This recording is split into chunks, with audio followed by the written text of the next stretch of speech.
Agarang pumunta sa Amerika ang direktor ng Mossad ng Israel para makipag-ugnayan ukol sa pag-atake laban sa rehimen ng Ayatollah sa Iran. Ang pagbisita ni Bornea ay bahagi ng konsultasyon ng United States at Israel ukol sa mga protesta sa Iran at posibleng aksyong militar ng Amerika laban sa panunupil ng rehimen. Sa ganitong sitwasyon, nagulat ang lahat kay Donald Trump.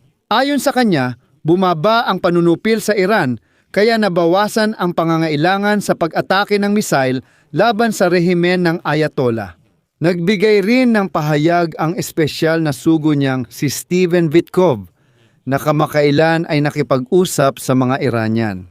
Sinabi ni Witkoff na pumayag ang rehimeng Iranian na mag-de-escalate kaya umaasa na ngayon ang Washington sa isang diplomatikong dialogo sa Iran at maging sa paglagda ng kasunduang nuklear. Kaugnay nito, ang pagbisita ng Mossad Director sa United States ay iniuugnay sa umano'y hiling ni Punong Ministro Benjamin Netanyahu kay Donald Trump na huwag madaliin ang pag-atake sa Iran para mabigyan ng mas maraming oras ang Israel sa paghahanda sa posibleng ganting salakay. Kasabay nito, papunta na rin sa rehiyon ang bagong United States Aircraft Carrier Group, ang Abraham Lincoln Attack Submarine at ilang barkong pandigma.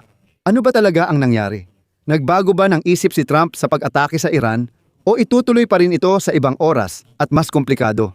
Ako si Alexi Pechi. Talakayin natin ang paksang ito. Pero bago magsimula, mag-subscribe, i-like ang video at magkomento sa episode at sa dulo ng palabas. Kung tingin nyo ay kapaki-pakinabang ito, maaari nyong suportahan ang YouTube channel sa donasyon o bayad na suporta. Mag-subscribe kayo sa channel, pindutin ang suportahan ang channel Alexi Pechi. Pumili kayo ng kahit anong format na komportable para sa inyo. Nagpapasalamat ako sa anumang suporta ninyo. Mukhang nagbigay na ng konsesyon ang rehimeng Iranian sa mga hiling ni Donald Trump. Mukhang kakaiba ito. Ayon sa mga source sa White House, iniulat kay Pangulong Donald Trump na humina ang panunupil sa mga nagpoprotesta sa Iran at hindi na magkakaroon ng malawakang pagbitay ang Islamikong Republika. Hindi niya inalis ang posibilidad ng aksyong militar ng Amerika, ngunit sinabi niyang may magandang pahayag mula sa Tehran ang administrasyon. Sinabi ng pinuno ng kagawaran ng ugnayang panlabas ng Iran na walang plano ang gobyerno para sa malawakang pagbitay ng mga nagpoprotesta at iniulat ng mga pambansang media ng Iran nitong Huwebes na ang 26 anyos na kalahok sa protesta na si Erfan Saltani ay hindi hahatulan ng bitay. Una nang naiulat na nakatakda sa Miyerkules ang bitay kay Bulgaria, pero ayon sa pamilya niya, ipinagpaliban ito.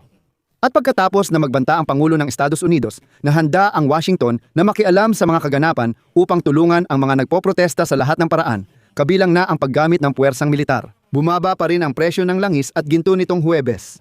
Ayon sa opisyal na datos ng Iran, 2,435 nagpoprotesta at 153 puwersang pansiguridad ang namatay sa mga protesta. Binibigyang diin ko, opisyal na datos ito mula sa mga autoridad ng Iran.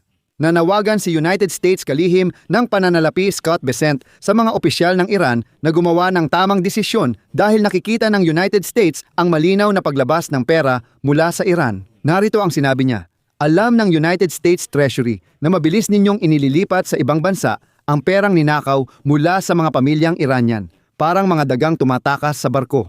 Mahahanap namin ang pera at kayo. Hindi pa huli para pumili. Gaya ng sabi ni Pangulong Trump, itigil ang karahasan at suportahan ang mga mamamayan ng Iran. Malinaw na nagpasya si Trump na maghintay at di muna magsagawa ng operasyong militar, kaya lumitaw ang mga bagong detalye. Nalaman na ang direktor ng Israeli Intelligence Service na Mossad, si David Bornea, ay dumating sa Estados Unidos noong Biyernes ng umaga para sa mga pag-uusap tungkol sa sitwasyon sa Iran. Bahagi ng konsultasyon ng United States at Israel ang pagbisita ni Bornea ukol sa mga protesta sa Iran at posibleng militar na aksyon ng United States laban sa panunupil ng rehimen. Inaasahang makikipagkita si Bornea sa Miami kay Steve Witkoff, sugo ng White House na namamahala sa direktang komunikasyon ng Estados Unidos at Iran. Ayon sa ulat, nagpapanatili ng komunikasyon si Steve Witkoff kay Ministro Abbas Araghchi ng Iran sa panahon ng protesta. Nakipag-ugnayan pa rin si Witkoff sa mga Iranian kahit ipinagbawal ni Trump ang dialogo sa rehimen habang nagpapatuloy ang panunupil. Nais ko ring ipaalaala ang mahalagang pahayag ni Donald Trump para sa mga nagpoprotestang Iranian na ilan ay nasawi. 3 araw na ang nakalipas. Nagbigay ng pahayag si Trump at ang sabi niya, mga patriotang Iranian, ipagpatuloy ang protesta, sakupin ang mga ahensya ng gobyerno, tandaan ang mga pangalan ng mamamatay at nanggagahasa dahil may kabayaran ito. Kinansela ko ang lahat ng pagpupulong sa Iran officials hanggang matapos ang labanan at pagpatay sa mga nagpoprotesta. Paparating na ang tulong, gagawin nating dakila muli ang Iran. Ngayon, malinaw na darating ang tulong pero hindi nagmamadali at nagpapatuloy ang dialogo sa rehimeng Iranian. May isa ring kawili-wiling detalye dito. Isinulat ito ni Axios ngayon. Naglakbay si Bornea matapos ang tawag sa pagitan ni Trump at punong ministro Benjamin Netanyahu ng Israel tungkol sa krisis sa Iran. Sa panahon ng pag-uusap sa telepono, hiniling ni Netanyahu kay Trump na umiwas muna sa mga aksyong militar laban sa Iran upang bigyan ng mas maraming oras ang Israel na maghanda para sa posibleng pagganti ng Iran. Ayon sa isang mapagkakatiwalaang pinagmulan mula sa Israel, bukod sa mga pangamba tungkol sa posibleng pagganti, kasama sa kasalukuyang plano ng Estados Unidos ang pag-atake sa mga target ng puwersa ng seguridad sa Iran. Pero tingin ng Israel, hindi ito sapat na epektibo para seryosong ma-destabilize ang rehimen. Sabi ng mga opisyal ng Amerika, posible pa rin ang aksyong militar kung gagalaw muli ang Iran. Naniniwala ang mga opisyal ng Israel na kahit na antala, posibleng maganap ang pag-atake ng Amerika sa mga susunod na araw, ngunit may hindi pagkakatugma rito. Humina na ang mga protesta sa Iran at nagtagumpay ang rehimeng Iranian na patahimikin ang mga tao sa pamamagitan ng panunupil. Gayunpaman, nagpapadala pa rin ang militar ng Amerika ng dagdag na puwersang pananggol at panlaban sa rehiyon bilang paghahanda. Kung mag-utos talaga si Trump ng pag-atake patungo sa gitnang silangan mula South China Sea, ang aircraft carrier Abraham Lincoln at strike group nito at inaasahan din ang pagdating sa rehiyon ng karagdagang mga sistema ng depensa sa himpapawid, mga fighter jet at maging ng mga submarino. Dito gumamit ng tusong taktika ang rehimen ni Ayatollah na ilang taon na niyang ginagamit.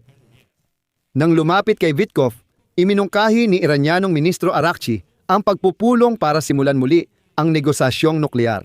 Makatarungan ang pag-aalala ng Israel na baka gamitin ng Iran ang negosasyon para bumili ng oras at bawasan ang presyon mula sa United States. Dahil mahigit 30 beses nang inulit ng Iran ang negosasyon, tapos umaalis at paulit-ulit lang ito. Nangyari ito sa koponan ni Joe Biden at Donald Trump, ngunit walang naging bunga ang mga negosasyon. Pero patuloy pa ring namumuno si Ayatollah at nananatili sa kapangyarihan hanggang ngayon. Naniniwala ang ilang Amerikanong opisyal na maaaring hikayatin ng krisis ang Iran na magbigay ng mga konsesyong dati nitong tinanggihan tungkol sa nuclear program, mga misil at proxy groups sa rehiyon. Inamin ni Stephen Witkoff na siya ang nakipag-usap sa mga Iranian tungkol sa posibleng malawakang pagbitay at noong Miyerkules, nangako ang mga Iranian kay Witkoff. Ngayon, sa tingin ko, may nakakagulat na impormasyon mula sa sipi ng Axios.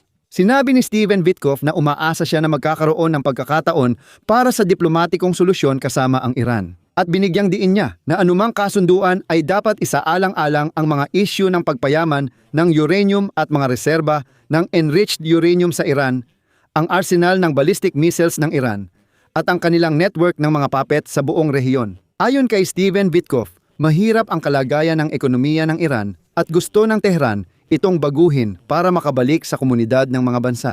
Maaaring makamit ito sa pamamagitan ng diplomasya. Ang alternatibo ay magiging masama, sabi ni Witkoff. At dito muna tumigil ang Estados Unidos. Muling nagpapadala sila ng mga tropa sa rehiyon at muling naghahanda na makipag-usap sa rehimen ng mga Ayatollah. Marami ng eksperto at politiko ang nagsasabing tapos na ang rehimen. Kailangan na lang itong wakasan. Posible ring sinasadya ng Administrasyong Trump na magpalipas ng oras para paghandaan ang hinaharap na pag-atake na pinatutunayan marahil ng pagbisita ni Bornea sa Estados Unidos. Ngunit dito ko muna puputulin. Isulat ninyo ang inyong opinyon at mga konklusyon sa mga komento sa ilalim ng episode na ito. Mag-subscribe sa channel, pindutin ang kampanilya at huwag kalimutang mag-like. At gaya ng inyong natatandaan, Kung naging interesante at kapaki-pakinabang sa inyo ang episode na ito, maaari ninyong suportahan ang paggawa ng YouTube channel na ito sa pamamagitan ng inyong donasyon gamit ang mga link at detalye na nasa description ng video na ito. Yun lang po, ingatan ninyo ang inyong sarili. Paalam sa lahat.